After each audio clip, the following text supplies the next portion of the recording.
Bonjour à tous. Merci à nos invités d'être parmi nous pour débattre aujourd'hui du sujet des nouveaux modèles d'agents et d'agences. Alors je commencerai le propos en disant que Schumpeter il disait que finalement le nouveau il ne sort pas de l'ancien, mais apparaît à côté de l'ancien et lui fait concurrence jusqu'à le ruiner. Alors je prends... Là c'est mieux ? Ok. Quand on parle de nouveau, on dit c'est celui qui va modifier de façon radicale la chaîne de valeur ou la valeur pour le client. Donc on va voir en soi si vos modèles sont assez disruptifs peut-être, ou en tout cas suffisamment nouveaux pour finalement challenger les acteurs en place.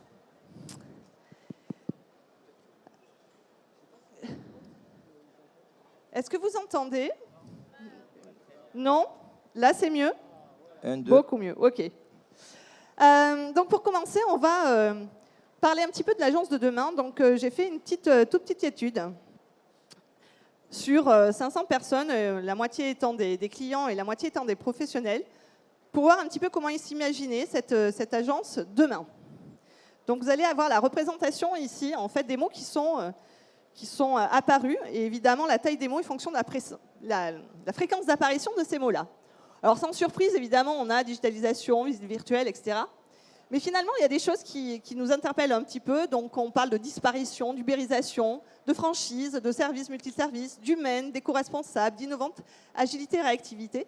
Et donc je vais laisser la parole un petit peu à nos invités.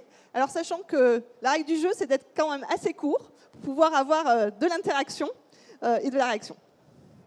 Frédéric. Alors c'est moi qui commence. Voilà. Moi qui Donc bon. En quoi finalement, par rapport à ça, le modèle Chemex permet de mieux répondre à tout ça ? Alors je vais présenter le modèle. Le modèle Chemex est un modèle de franchise en centre d'affaires immobilier. Donc c'est des infrastructures de 500 à 1000 mètres carrés dans lequel il va y avoir une centaine de négociateurs immobiliers indépendants, c'est écrit derrière, indépendants, qui vont être formés, accompagnés, coachés tout au long de leur carrière. Et dans ce centre d'affaires, il va y avoir également des entreprises locataires pour amener un écosystème complet, une offre globale pour le client final, c'est-à-dire diagnostiqueur immobilier, courtier en prêt, entreprise du bâtiment, déménageurs, etc. Donc le négociateur va avoir plusieurs volets de rémunération, celui bien sûr sur la transaction immobilière, mais également celui d'être apporteur d'affaires sur des métiers connexes, et également il va aussi toucher des revenus parce qu'il va recruter des filleuls et des sous-filleuls. Voilà le modèle Chemex. Alors, je vais dire à qui ? Allez, Aurélien. Ok, bonjour à tous, merci Nathalie.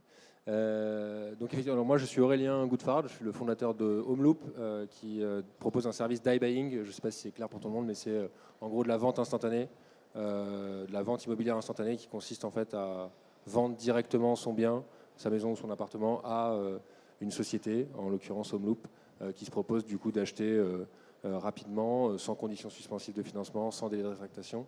Donc ce qui permet à un vendeur d'avoir une vente certaine et de répondre à deux questions essentielles qui sont à quel prix je vends et quand. Voilà, aujourd'hui avec Homeloop, maintenant c'est possible de vendre en l'espace de quelques jours. Donc nous, en fait, Homeloop, qu'est-ce que c'est à la base ? C'est plutôt, je vois sur les termes qui ont été notés, je pense que c'est une vraie transformation de l'expérience client puisqu'on n'est pas dans une recherche de mandat, on n'est pas des professionnels, on n'est pas des agents immobiliers. Nous, on va vraiment directement acheter le bien. Donc ça transforme l'expérience client, c'est-à-dire que le client n'a plus à attendre pour éventuellement savoir à quel prix il va vendre et à savoir si son acheteur va avoir un financement. Il peut vendre directement son bien à notre société, du coup, qui va lui racheter. Donc ça joue sur l'expérience client, ça transforme son expérience client. Et par ailleurs, je vois marketplace aussi. Quelque part, on est aussi un peu une marketplace dans la mesure où nous, on a deux clients, les vendeurs d'un côté, les acheteurs de l'autre, parce qu'évidemment, tous ces biens qu'on achète, on n'a pas vocation à les garder. Et donc, on essaie vraiment de transformer l'expérience de la transaction immobilière des deux côtés et de A à Z. En fait. Oui, Homeloop est vraiment quasiment un nouveau métier, parce qu'il n'est plus du tout un intermédiaire, il devient acheteur du bien pour le revendre ensuite. Christian. Oui, merci Nathalie pour l'invitation. Le micro marche bien. Et je vais quand même essayer de répondre à ta question. Mais je vais juste présenter rapidement quand même Keller Williams. Bien sûr, c'est le jeu. Donc, Keller Williams fait partie des nouveaux modèles, je dirais, en France. Nous sommes arrivés en 2017, mais il faut quand même préciser que Keller Williams a été fondé en 1983 par M. Gary Keller aux États-Unis et qu'il est le père, je dirais, si je peux me permettre de parler ainsi, des modèles Market Center. Voilà, donc aujourd'hui, on peut lui reconnaître ça. Donc on a beaucoup de fierté de développer Keller Williams en compagnie et réseau de franchise. Nous en avons ouvert 52 Market Center à ce jour, il y en a 15 en cours d'ouverture. Mais je vais donc répondre à ta question. Oh là là, il y en a des jolis mots. Alors je reprendrai le premier, humaine. C'est une expérience humaine. Keller Williams, c'est une compagnie qui a été créée par les agents pour les agents. Et ce que nous voulons avant toute chose, c'est que nos agents s'épanouissent au sein de nos market centers où on leur met à disposition tous les outils et les services nécessaires. Donc multiservices et services pour nos agents et bien entendu pour nos clients. J'aime beaucoup également, bien entendu, digitalisation, en tous les cas tech, mais je crois qu'on revient là-dessus. On investit beaucoup en technologie depuis longtemps. Et puis, comme mon voisin, j'aime bien le petit mot market center qui apparaît, mais qui va grossir dans les années qui viennent, parce que je suis convaincu que ce modèle est le modèle de demain. Thomas. Oui, merci beaucoup pour l'invitation. Déjà, je suis très heureux d'être là. Je m'appelle Thomas Venturini, je suis CEO et cofondateur de Liberkeys. Donc, Liberkeys, c'est une solution de vente immobilière qui allie humain et technologie. Concrètement, on s'occupe de la vente de votre logement. On le fait hyper bien. On le fait de A à Z, de l'estimation jusqu'à l'acte authentique. On fait aussi les visites. Donc, on a des agents terrain dédiés sur toutes nos transactions. Et on le fait pour une commission fixe payée au succès de 6 500 €. Alors, je tiens à dire que le modèle est rentable et on paye très bien nos agents, qu'on pourra revenir après dans les détails et j'espère avoir l'occasion de vous en parler. Mais c'est important de le préciser puisqu'on est souvent critiqué sur ça. Ensuite, moi, je regarde ça et c'est vrai que je vois digitalisation, je vois humain. Je pense que la raison pour laquelle nous, on arrive à proposer un service qui est vraiment complet et qui a des standards plus élevés que la moyenne du marché et qui a un prix aussi qui est ultra compétitif, parfois 3, 5, voire 10 fois moins cher que ce qui se pratique, c'est parce qu'on est très bon en techno. Ça a été le premier investissement qu'on a fait. On a investi plusieurs millions depuis le début de Liberkeys. On est aussi très bon en opération. On revoit à chaque fois nos opérations et on itère depuis plusieurs années là-dessus. Et puis enfin aussi, grâce à l'humain, parce qu'à la fin, c'est quand même un métier d'humain. Et ça, on ne l'avait pas appris, en tout cas, on ne le savait pas au début en commençant, on l'a appris au fur et à mesure des années. Et donc, de l'humain, ne jamais oublier l'humain. Alors, je rebondis un petit peu. Bon, je vois, moi, agilité, réactivité. Qu'est-ce qu'il faut dans vos modèles que vous êtes plus réactif et plus agile que les autres? Thomas ou Christian. Alors, bon, déjà, je dirais que pour être agile et réactif, au-delà des idées, il faut aussi avoir les moyens. Et c'est vrai que dans les market centers que nous déployons, qui sont des grosses structures de 500 000 m² et plus, avec une équipe d'encadrement, avec 60, 80, 100 agents et plus, ben, nous avons les moyens effectivement de mener des projets pour encore mieux servir nos clients. Ok. Frédéric. Oui, agilité, je ne vais pas reprendre ce qu'a dit Christian, mais je crois que le métier de négociateur est en train d'évoluer, est en pleine mutation. Et du coup, il faut proposer des modèles qui permettent cette agilité. Cette agilité, aujourd'hui, les négociateurs, le mot indépendant, il y a 10 ans, c'était presque un gros mot. En recrutement, on nous demandait systématiquement combien on touchait en fixe pour pouvoir travailler. Aujourd'hui, ce n'est plus du tout le cas. On nous demande combien ça coûte de travailler avec nous. Donc ça, je pense qu'en 10 ans, les gens veulent véritablement travailler avec ce statut-là. Et ce n'était pas le cas avant. Donc l'agilité, elle part de là. Et l'agilité, c'est de permettre effectivement une progression des métiers différents. C'est vrai qu'il y a des métiers différents qui arrivent dans l'immobilier, comme les métiers de coach immobilier, parce que de former des équipes de 30, 40, 50, 80 négociateurs et de les accompagner et de les encadrer tel un centre d'entraînement sportif, ben c'est un nouveau métier. Je parle trop. Oui. Okay. Aurélien. Alors Aurélien, l'agilité, c'est peut-être justement un vrai ADN chez Homeloop. Alors nous, Parce que c'est par nature, en fait, l'hyperactivité. on a un modèle effectivement qui consiste à proposer des offres d'achat. Donc de fait, cette offre d'achat, elle intervient très rapidement sans aucune intervention humaine dans un premier temps. Mais en revanche, ce qu'on aime beaucoup et dans le modèle Homeloop et ce qu'on essaye de développer aussi en travaillant de plus en plus avec des agents immobiliers, puisque le Homeloop n'a pas vocation à voir disparaître les agents immobiliers. Donc, sur l'agilité, en fait, l'offre Homeloop, elle permet demain à un professionnel de l'immobilier de proposer vraiment directement à son client, à son mandant, un mandat pour essayer d'aller trouver une offre au prix du marché, avec un prix très supérieur potentiellement à ce que Homeloop pourrait proposer, mais permet vraiment, voilà, vous avez deux options aujourd'hui. Vous vendez tout de suite, c'est Homeloop et c'est tout de suite et c'est peut-être à 94% du prix estimé, ou alors on peut essayer d'aller chercher un prix plus élevé sur le marché. Oui, c'est la force de frappe de pouvoir vendre très vite son maison. Exactement, en fait, vous avez tout de suite l'agent a la possibilité d'avoir une offre à présenter à son client. Alors Thomas, je vais vous faire un petit peu réfléchir parce que on voit finalement on a besoin d'une expérience client. Alors il y a accueillante, simplicité, moderne, confortable, cosy. Puis on voit bien aussi physique, digital, etc. En quoi finalement le modèle URKIS pourrait ne pas répondre à ça? Avoir une agence vitrée, avoir pignon sur rue par exemple. Pardon? Avoir une agence vitrée. Oui, par exemple. Déjà sur l'agilité, pour le coup, nous on a un modèle hybride, donc c'est-à-dire que chez nous on a des salariés et on a des agents indépendants, donc on a les deux, et ça fait 4 ans qu'on travaille dessus. Avec nos salariés, c'est vrai que c'est déjà beaucoup moins agile parce qu'en fait on a une personne qu'on doit encadrer, dans lequel on doit respecter des horaires, il y a certains objectifs, puis manager et développer. Il y a de la rétention, il y a beaucoup de règles qui s'imposent au management dans ces cas-là. Et donc lorsqu'on a des salariés, on est tout de suite moins agile sur certains sujets. Par contre, sur d'autres, on peut imposer à salariés de faire certaines choses. Donc il y a des inconvénients et des avantages dans les deux cas. En revanche, sur les indépendants, quand vous voulez lancer, je sais pas moi, je viens de Chinon, alors pour ceux qui aiment beaucoup cette région-là, c'est une très belle région, vous voulez lancer Chinon, vous avez besoin d'avoir un agent à Chinon. Si c'est un salarié, vous avez besoin de mettre un manager aussi à Chinon. Lorsque c'est un indépendant, c'est une personne qui est autonome, c'est une personne qui a justement envie de rester autonome. Et donc du coup, il y a énormément d'avantages à être dans un modèle qui est plus libéré et qui est avec des indépendants. Donc ça, c'est le premier point. Et le deuxième point, très rapidement, je crois fondamentalement que le consommateur choisit le service auquel il a envie, de payer. Donc il y a des personnes qui iront toujours essayer de vendre tout seul, qui seront en particulier à particulier. Il y en a d'autres qui auront toujours envie, et là pour le coup on s'adresse à une audience un peu plus âgée, mais qui auront toujours envie d'aller en agence vitrée. Et il y en a d'autres pour qui ce n'est pas important, ils préfèrent d'ailleurs avoir quelqu'un qui vienne à leur domicile. Donc la question, c'est plutôt quel est le modèle dominant de demain et comment nous, on s'inscrit sur le modèle dominant dans lequel la masse des consommateurs est présente. Okay. Donc le digital, pour moi, c'est clairement possible. Tout à fait. Oui. Christian. Si je peux me permettre de rajouter un mot sur la réactivité et l'agilité. Pour être réactif et agile, il faut être bien outillé et il faut être très engagé.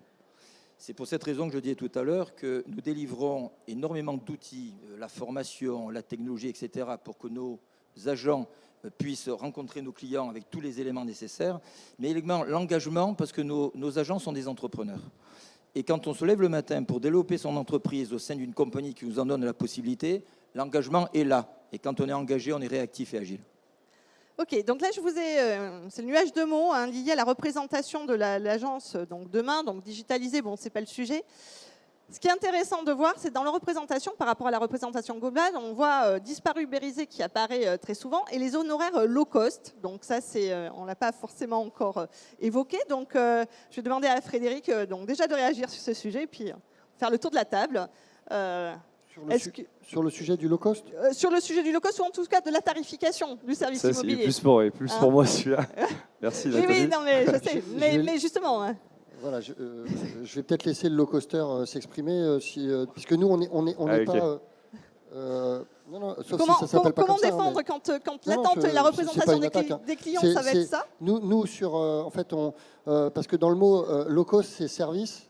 En face, il y a un prix. Donc nous, chez nous, on a une culture service très importante puisqu'on a 75% de notre stock mandat en exclusivité.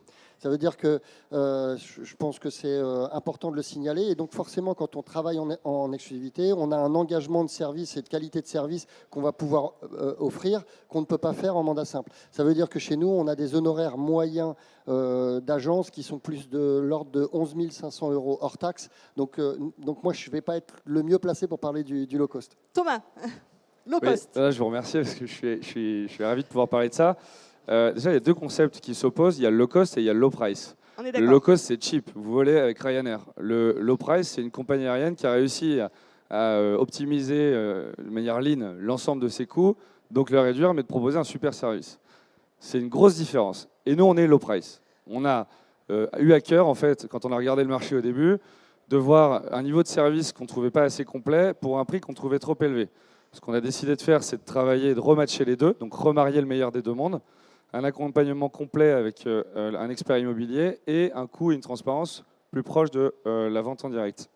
Et donc, par contre, quand on a commencé, c'est pour ça que je vous parlais de maturité tout à l'heure, quand on a commencé la première année, on s'est cassé les dents, quoi, parce qu'en fait, on était beaucoup moins cher, on était 2 fois moins cher, et on ne pensait pas que c'était aussi chronophage et complexe une vente immobilière et qu'il y avait autant d'humains. Donc, très rapidement, au bout de la première année, on a tout repensé, et on a tout revu, et on s'est dit comment est-ce qu'on fait le pont entre les deux, et donc par la technologie en partie, mais aussi par les opérations. Et donc aujourd'hui, et je suis désolé, mais c'est hyper important. Oui, non, il n'y a pas de souci. Il y a, je trouve, un manque d'efficience à la fois lié à la structuration des différents acteurs de l'immobilier. Ça, c'est une chose. Et une deuxième chose, le marché. Le marché est inefficient en partie parce qu'il y a une aversion du consommateur envers l'agent et il n'y a pas assez d'exclusivité. Et donc, du coup, certains travaillent pour d'autres. Ensuite, et il y a un autre point, je suis désolé, je fais un petit peu long, mais l'inefficience des acteurs, ça manque de technologie. Et grâce à la technologie, on peut automatiser des tâches à non-valeur ajoutée. On peut optimiser des tâches à valeur ajoutée où on veut garder l'humain. Ça, c'est hyper important. Il faut le rendre mobile aussi, qu'il puisse être équipé sur le terrain. Comme un avion, il rapporte de l'argent quand il vole. Et ensuite, il faut lui permettre de collecter un ensemble de données pour lui apporter vraiment de la valeur ajoutée face à son client ou ses concurrents. Je reviendrai sur la personne du prix. Je voulais juste, donc, Christian, Oui, que Nathalie, vous réagissiez. si tu permets, je suis obligé de dire un mot sur le low cost. Ah bon, Voilà, alors, ok, ça marche. C'est vraiment un sujet qui, moi, ne me plaît pas du tout. J'aime pas débattre de ça. Mais pourquoi parlons-nous de low cost? Les clients veulent du service et ils sont prêts à le payer. Nos agents travaillent dur. Je pense qu'il n'y a pas un client, mais il y a des clients. Et ça sera la conclusion un petit peu de ces slides. Donc, en tous les cas, si vous délivrez le service de qualité, le client est prêt à le payer. Je suis d'accord. Voilà, le juste prix. Je suis d'accord. Mais tu doubleras tes honoraires l'année prochaine. Je pense pas. Je pense que c'est la dernière fois qu'on l'augmente. Ça fait 4 ans et là, ça y est, on a craqué le truc. Et la réalité, c'est qu'un service, en effet, se paye.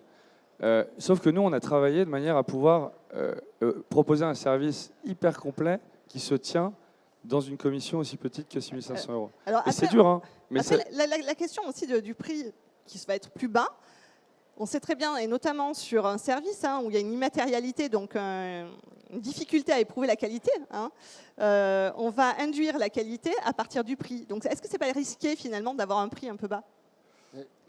Frédéric. Je pense que le sujet, alors on peut rester sur ce sujet, mais je crois que le sujet, c'est les modèles. Oui. Et je crois que c'est quand même important de revenir sur ce pourquoi les gens sont là, c'est quand même de comprendre les nouveaux modèles qui arrivent, qui émergent, et pour qu'ils repartent avec un maximum d'informations. Low cost, high cost, price, middle cost, tout ce qu'on veut, ça a toujours existé avant, ça existera toujours après. Je pense que, enfin, si je peux me permettre, oui. on peut peut-être aller sur les modèles. Bon. Alors du coup, je voulais parler, oui, mais dans le modèle, il y a aussi les valeurs que l'on peut avoir au travers de ce modèle. Et il y a le mot qui revient, c'est éco-responsable. Et je sais que Christian, vous Market Center, ont peut-être alors sans dire éco-responsable, on va dire peut-être engagement, citoyenneté, cette connexion. Donc s'il vous plaît, vous en parlez un petit peu sur ça. Oui, alors Nathalie, le sujet est très large. Non, donc on va faire court. Voilà. Bon, mais il est clair que notre modèle s'adapte particulièrement bien, y compris aux nouvelles générations, aux générations de nouveaux entrepreneurs qui ne veulent plus travailler et produire comme ça a été fait depuis de longues années. Aujourd'hui, les jeunes gens, et d'ailleurs même les moins jeunes, apprécient de plus en plus aussi. Je tiens à le dire, j'ai 58 ans, j'apprécie énormément. Mais les jeunes gens qui nous rejoignent veulent vivre quelque chose de différent en termes de qualité de vie. Nos market centers sont très agréables, très confortables. On s'implique énormément dans des associations locales de tout niveau. J'ai, depuis 5 ans, chaque année, nettoyé 2 fois par an la plage d'Antibes-Juan-les-Pins. Voilà, et je ramasse les détritus que nos touristes nous laissent quand ils partent en fin d'été. Voilà. Il y a une dimension humaine, civique, qui est formidable chez les nouvelles générations. Aurélien, sur cette dimension-là, sur les valeurs, cette attente en fait, des titres de citoyenneté, comment se positionne un petit peu Homeloop par rapport à ça? Nous, on a une formidable opportunité en fait, d'être acteur je pense notamment à la rénovation énergétique. En fait, nous, on achète des biens immobiliers et justement, on a la possibilité de conseiller de manière très claire des propriétaires vendeurs dans leur démarche de rénovation énergétique. Et nous-mêmes, alors c'est pas notre modèle, on n'est pas des spécialistes des travaux, etc. Mais néanmoins, quand on achète des biens, on détient un stock et ce stock, on peut agir dessus. Et c'est vrai que plutôt que de vendre des trucs tout pourris, on peut vraiment agir. Et donc c'est dans cette démarche un peu de simplement, effectivement, et je pense que c'est une vraie demande de nos clients, juste de ne pas acheter un bien qui soit Donc ça fait partie une de votre passoire proposition de thermique. valeur. Donc nous, ça fait partie de notre proposition de valeur. C'est dur juste de dire, en fait, on a un rôle à jouer en tant que professionnel de l'immobilier. On détient un bien, on peut jouer un rôle sur ces sujets. Oui, Frédéric. Proposition de valeur et en accord avec le modèle, c'est comment, finalement, il y a deux sujets. Si on revient sur le métier d'agent immobilier ou d'agent commercial en immobilier, il y a comment recruter les négociateurs et pourquoi les négociateurs vont venir dans tel ou tel modèle. Ils vont venir, un, pour l'aspect humain et deux, pour la rémunération. Et donc, le modèle permet de rémunérer x2, c'est important de le dire, x2 par rapport au modèle traditionnel, les négociateurs qui vont venir travailler avec des centres Chemex ou celui de mon confrère. La deuxième chose, Ouais.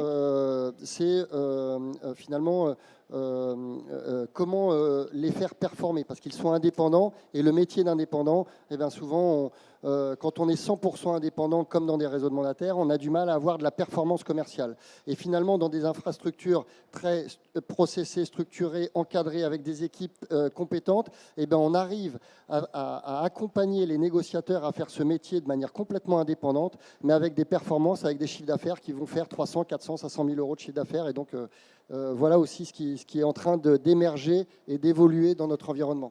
Alors là, je reviens, là, c'est la représentation. Là, on était sur l'agence, maintenant on est plutôt sur l'agent.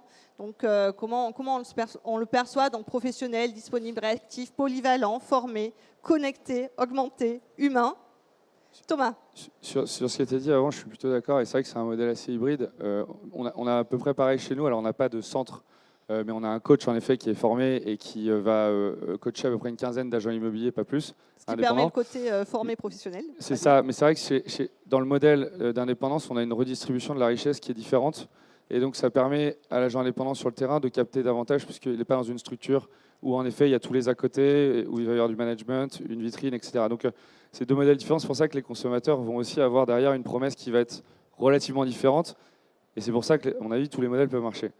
Sur la partie augmentée, qui m'intéresse beaucoup, c'est marrant parce que c'est un terme que Carlos Diaz, qui est un Français exilé en Silicon Valley, m'avait donné une fois, on s'était vu, qu'on a repris du coup et qui est maintenant repris dans plusieurs autres secteurs. Mais le terme augmenté est très intéressant puisqu'on parlait de commission, mais en fait, la raison pour laquelle on arrive à avoir un prix compétitif et un service aussi complet, c'est parce que justement, on a rendu notre agent augmenté. On a apporté de la techno et des opérations qui nous permettent de le rendre plus productif, plus heureux au travail. Tu parlais du bonheur, c'est hyper important, et de délivrer une meilleure expérience client. Qu'un agent qui est plus productif et plus heureux, il va forcément être aussi bien meilleur sur son expérience. Ce qu'on appelle la symétrie des attentions. Exactement. Et donc, du coup, la techno là-dessus permet de créer l'agent augmenté. Et donc, tu le mets en performance. Non seulement tu le mets en performance beaucoup plus vite, donc il va gagner de l'argent dès le début. Disponible et réactif aussi. Exactement. Et donc, il va gagner de l'argent beaucoup plus rapidement. Il va être en rétention. Et ensuite, il va développer son chiffre d'affaires et sa viralité. Il va croître localement avec son réseau de manière organique. Il va avoir de la recommandation. Chez nous, on a plus d'un tiers de nos ventes qui sont liées à des recommandations. Et donc ça, c'est hyper important parce que c'est pour son bien-être à lui. Et ensuite, du coup, parce qu'il est bien dans le réseau, il va coopter. Et ça, c'est les meilleurs recrutements qu'on puisse faire, puisqu'ensuite, c'est aussi lui qui va recruter quelqu'un à son image. Donc quand on contrôle correctement la culture de l'entreprise, bah, ça a fait croître très rapidement. Donc l'agent augmenté, en fait, est chez nous au début de tout. D'accord. Après, je vais demander à Christian, puis à Frédéric. Donc, les mots qui viennent, professionnel, polyvalent, formé, compétent, indépendant, je crois que vos modèles sont quand même bien centrés sur le collaborateur et justement sur cette formation. Donc, tous les deux, je pense que vous avez des choses à dire là-dessus, sur cet accompagnement-là. Si je peux me permettre, juste avant que tu envoies ce slide, il y avait tout en bas à gauche l'agent de demain. Voilà. Et je crois que, j'espère en tous les cas, que c'est le cas de nous quatre et de toutes les têtes de réseau ou de tous les acteurs immobiliers qui sont dans cette salle, c'est que les deux mots que je vais prononcer soient dans les têtes de tous. Entrepreneur, professionnel. Voilà. Notre profession est une vraie profession. Nous devons déjà la défendre, la mettre en valeur, et pour ça, être des entrepreneurs très professionnels. Pour ça que régulièrement, quand on parle de formation initiale dans notre métier, je propose des niveaux de formation initiale assez élevés, non pas uniquement parce que nous pourrons les délivrer chez Keller Williams, mais parce que je suis convaincu que c'est en mettant face à nos clients des entrepreneurs très bien formés, très professionnels, qu'on revalorisera notre métier.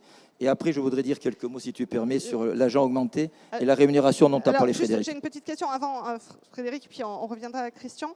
Il y a l'attractivité, si j'ai bien compris, le recrutement, même s'il y a des formations au sein de Keller Williams, c'est déjà essayer d'avoir des gens qui sont formés, si j'ai bien compris, c'est ça? Non, ce que je dis, c'est qu'au contraire, on offre beaucoup de carrières à des débutants, mais qu'ils soient débutants qui partent de zéro ou qui nous rejoignent avec un certain bagage, nous devons les professionnaliser de façon très importante. D'accord, ok. Frédéric. Oui, et on continue, puisque finalement, c'est un métier qui n'est pas si simple que ça, contrairement aux apparences. Alors effectivement, je rejoins complètement mes collègues, mes confrères, c'est que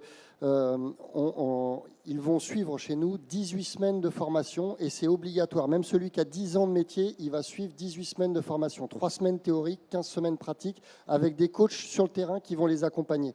Et ça, c'est la formation initiale.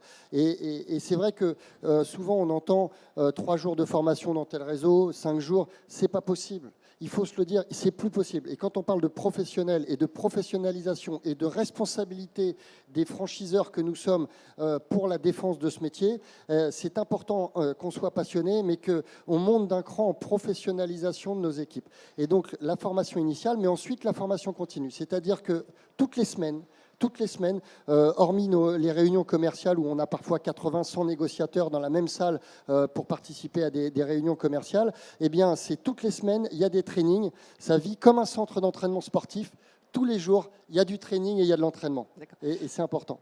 Aurélien, donc parce que c'est un modèle qui est particulier, donc c'est plus compliqué de s'inscrire dans tout ça, mais malgré tout, ce côté réactivité, disponibilité, donc on voit effectivement pour un achat, il suffit de rentrer tous les critères et puis il y a tout de suite un prix qui s'affiche. Et quelle est la réactivité ensuite? Parce qu'au niveau de l'organisation, vous n'avez pas parlé, je ne sais pas combien vous êtes dans le staff de Homeloop, comment vous travaillez, qui va... vous allez en parler. Effectivement, il y a un aspect très digitalisé dans la mesure où on est capable d'estimer le prix, en tout cas, le prix d'un appartement ou d'une maison sans avoir beaucoup d'informations, juste sur la base des informations qui ont été déclarées dans notre formulaire. Mais en revanche, chez Homeloop, c'est pas non plus juste un robot qui achète des biens immobiliers. C'est des gens, des vrais gens qu'on forme aussi, qui sont formés à nos process, à nos méthodes et qui partagent notre vision d'essayer de rendre l'immobilier plus simple. Donc il y a des vrais gens et ne serait-ce que sur l'estimation, en fait on a développé une expertise qui aujourd'hui sur le marché n'existe pas, puisqu'en fait je pense que tout le monde a des enjeux d'estimation, mais personne n'a des enjeux aussi contraignants que pour nous, puisque nous on engage notre bilan sur une estimation. Donc on n'est pas juste en train de se dire on va prendre un bien à ce prix-là, puis le marché fera le reste. Nous, on achète et notre capital est engagé. Donc, ça veut dire qu'on a des gens en interne dont le métier est d'estimer le plus finement possible ces biens. Et donc ça, c'est un profil très atypique qui n'existe pas vraiment sur le marché et donc on doit former. On a des spécialistes aussi du coup de la négociation avec des gens qui... c'est quand même un métier très atypique de dire à un propriétaire-vendeur en fait, je vais t'acheter ton bien, il vaut 100, mais je vais te l'acheter 93 ou 94. Et c'est spécial, ça nécessite de la formation. Thomas. Je voulais rebondir sur ce que dit Aurélien, parce qu'on a une conviction très forte chez Liberkis, c'est que déjà, il faut réintermédier. Je pense que, en tout cas, une conviction, c'est que la bonne expérience client dans l'immobilier, pour un porteur de projet, c'est de se faire accompagner. Donc, c'est de réintermédier. Pour ça, il faut qu'on continue de se développer, d'être meilleur.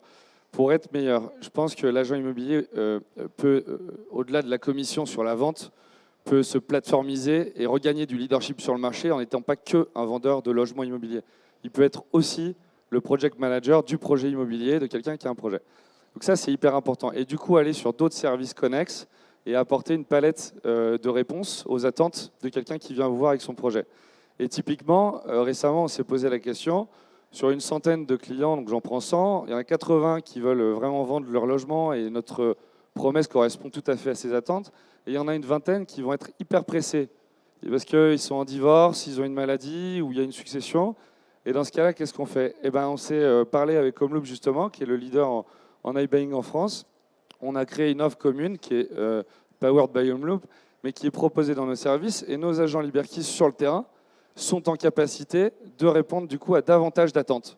Et je pense que si on continue comme ça d'étoffer nos services, au-delà de la techno et de l'humain, mais aussi sur le service, on sera meilleur pour adresser le marché. Christian. Je suis entouré de pros de la technologie. Et croyez bien, chez Keller Williams, nous aimons également la technologie, on investit beaucoup. Et je suis moi-même issu de la technologie pour avoir dirigé une société de software pendant plus de 18 ans. Mais je voudrais quand même préciser une chose, c'est que la technologie, justement, est là pour augmenter l'agent, mais certainement pas pour le remplacer. Voilà. Donc, que la technologie permette d'être plus pertinent, d'avoir plus d'éléments de comparaison pour nos clients, pour les aider à prendre leurs décisions, gagner leur confiance, oui.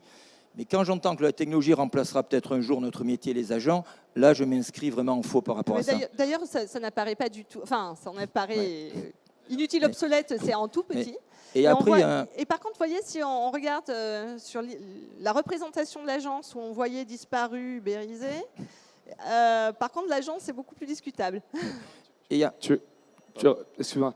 Quand on regarde très rapidement les modèles anglo-saxons qui sont en avance du coup sur les nôtres, tous ceux, et même en France, c'est arrivé plusieurs fois, vous avez déjà les noms en tête, je pense, tous ceux qui ont essayé de supprimer l'agent et de supprimer l'intermédiation ont soit pivoté, ont soit fait faillite. D'accord.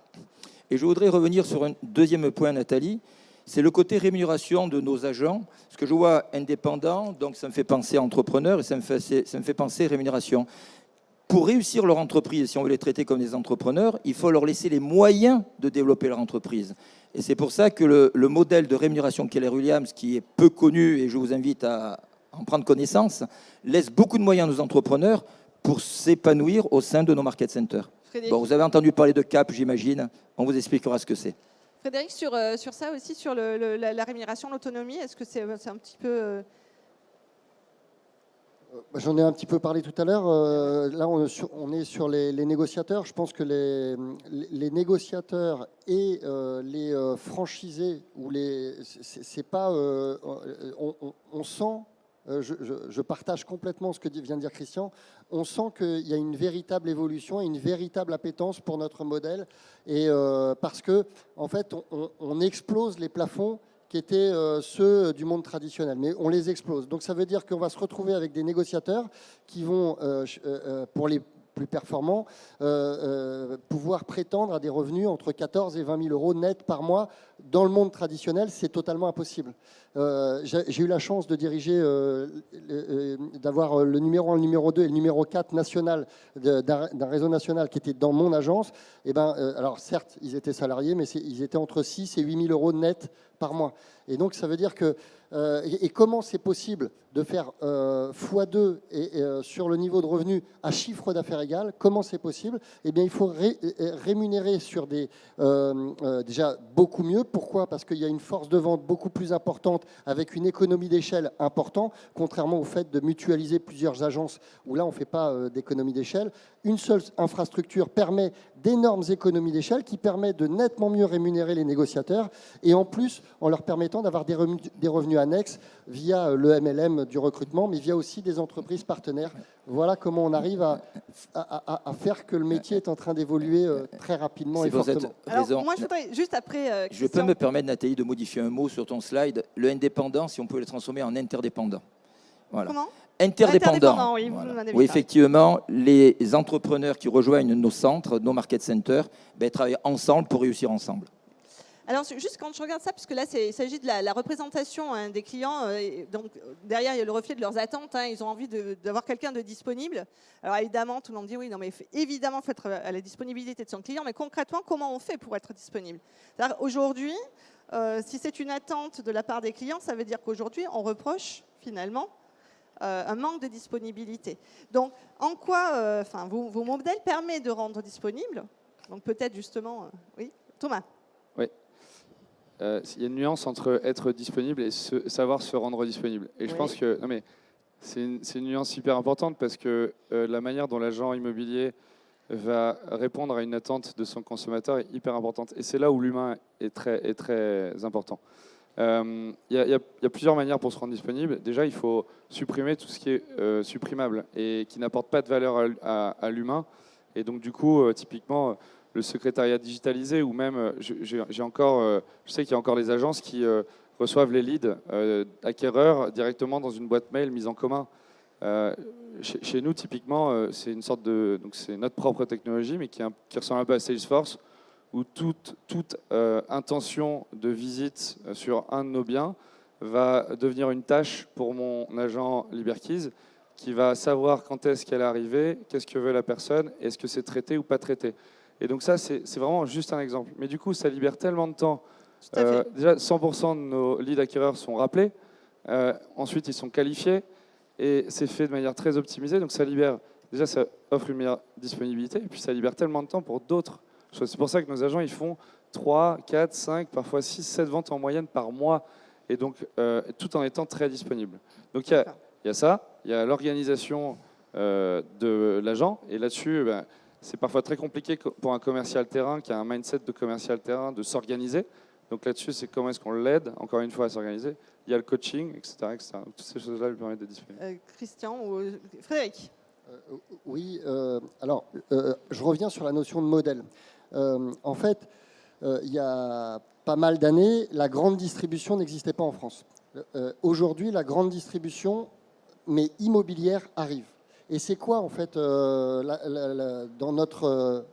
ma vision du centre immobilier, c'est que un client, s'il a un besoin immobilier, quel qu'il soit, que ce soit pour acheter ou vendre un hôtel, du pro, du résidentiel, du neuf, de l'investissement locatif, vendre son bien tout simplement parce que c'est sa résidence principale, eh bien, obtenir un prêt immobilier, tout ça, il doit être capable de l'obtenir avec une structure. Et cette structure, aujourd'hui, elles existent, ces modèles existent. Pour l'instant, on n'est que deux. Il y a Keller Williams et Chemex.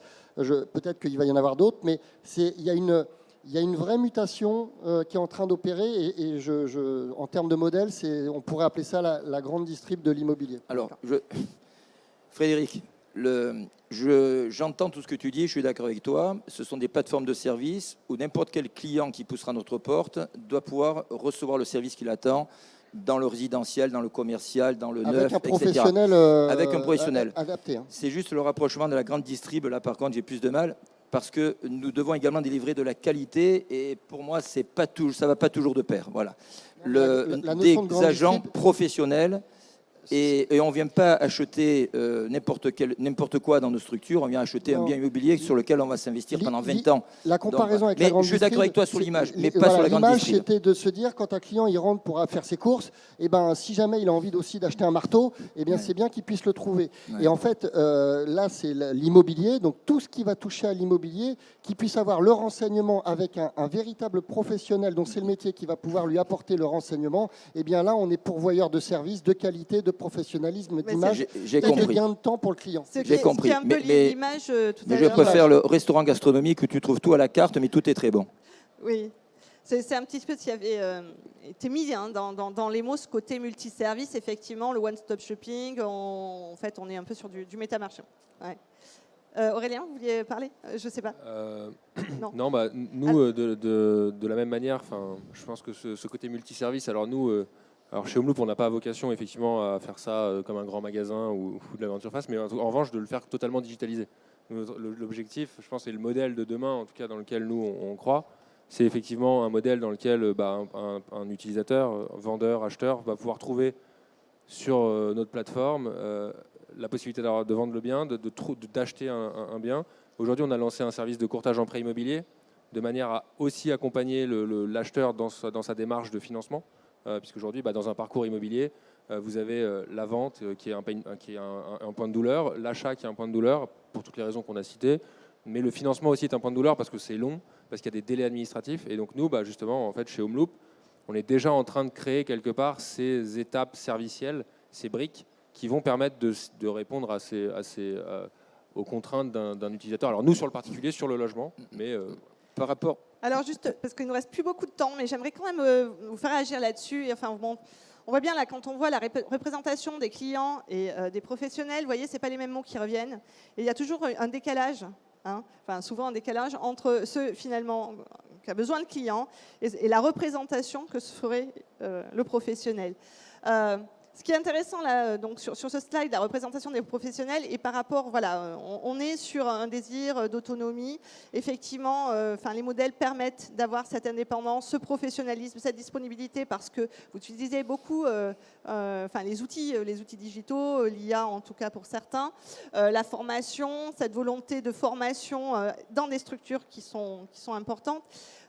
Donc, qui n'apparaît pas dans les mots et qui me semble intéressant, c'est de voir aussi la perspective, donc l'attractivité, la perspective de vos modèles pour faire monter non seulement en compétences, mais en carrière.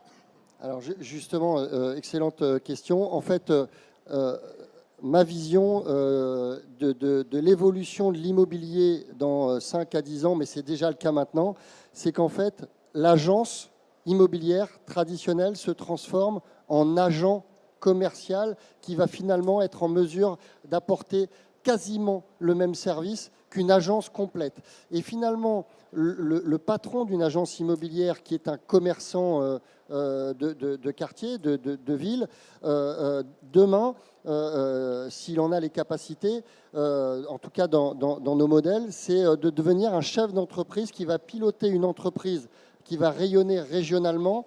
Et donc, c'est plus le même profil. Le profil de franchisé, des fois, on nous dit, en fait, il y a plein de concurrents. Mais moi, mes clients, c'est les franchisés, parce que c'est eux que je forme, que j'accompagne à développer leur centre d'affaires. Et finalement, les franchisés qui ouvrent un centre Chemex ou un franchisé qui va ouvrir une agence traditionnelle, ce n'est pas du tout le même profil. Dans un cas, il est commerçant. Dans le nôtre, c'est un chef d'entreprise manager avec un certain leadership.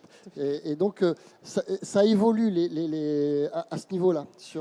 Et finalement, cette perspective de carrière, ça permet d'attirer, peut-être fidéliser aussi, parce qu'on peut imaginer, bon, il y a celui qui va créer son centre d'affaires, son market center, mais on peut imaginer aussi qu'il y ait un agent co qui rentre, qui va peut-être monter, et puis après prendre la responsabilité d'un centre. Enfin, oui, exactement. Ouais. En fait, il y a une vraie logique de franchiser aussi dans le réseau indépendant, je trouve, en tout cas dans certains réseaux, typiquement chez Liberkeys, mais c'est le même fonctionnement aussi chez IAD ou même chez Safety, pour citer d'autres noms. Un entrepreneur, enfin quelqu'un qui veut être franchisé, qui est entrepreneur, qui va au salon de la franchise, il va vouloir probablement monter une structure avec quelque chose qui a pignon sur rue, des salariés, et puis monter son business. Finalement, quand on est présent au salon de la franchise et qu'on lui explique que chez nous, il peut être entrepreneur aussi, il peut aussi coopter d'autres personnes qu'il va pouvoir également mettre en coaching, dont il va toucher une certaine rétrocommission sur les ventes. Donc c'est aussi un business qui grossit par le labeur d'autres personnes, et qu'ensuite, ce qu'il a monté, ce réseau-là et ses cibles en interne, en fait, c'est une affaire qui a été montée, mais différemment, et pas sous la forme d'un contrat de franchisé.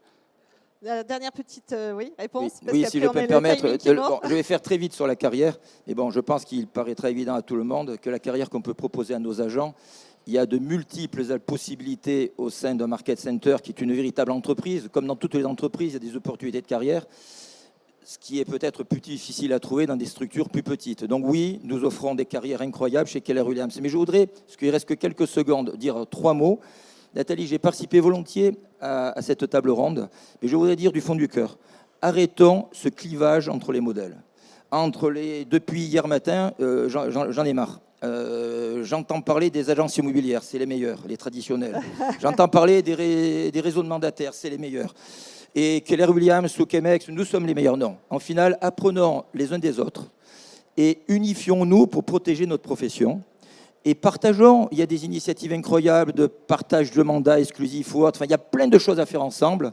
Donc, s'il vous plaît, parlons-nous et arrêtons ce clivage. Il devient hors sujet. Alors, je vais conclure parce qu'on a pas total fini. Merci. Je pense qu'on parle du client, il n'y a pas un client, il y a des clients. Et c'est pour ça qu'effectivement, tous vos modèles répondent aussi à des finalités différentes, d'accord, s'adressent à des clients différents. Et effectivement, c'est peut-être pas la peine de se faire la guerre tout à fait. Comment s'améliorer ensemble, apprendre. Il y a de la place certainement pour tout le monde. Moi, ce que je retiens quand même, c'est que ces nouveaux modèles d'intermédiation qui apparaissent, Ils répondent quand même aux tendances et aux attentes des clients ou des consommateurs. J'allais dire l'autonomie, la simplicité, l'offre de services intégrés, la quête d'utilité sociale, ce genre de choses qui sont importantes, être connecté, augmenté, hyper réactif. Et c'est vrai qu'il y a quand même des modèles, malgré tout, qui sont peut-être moins en réponse de tout ça. Et donc, il faut quand même y penser et peut-être se réinventer. Voilà, donc écoutez, je vous remercie. Donc Thomas Venturini invite, je vais lui laisser Oui, faire sa proposition. En fait, on avait prévu trop de champagne pour le salon du Rent. Et donc, on a beaucoup de bouteilles dans le frigo. Donc, mon équipe vous a préparé un open champagne. Notre stand est juste à la sortie du salon. Donc, s'il vous plaît, il faut qu'on l'écoule. Vous êtes tous invités. Bravo. Voilà, Voilà. merci Merci beaucoup. beaucoup, Paul. Merci Thomas, merci Christian, merci Aurélien, merci Frédéric. Merci à vous pour votre écoute.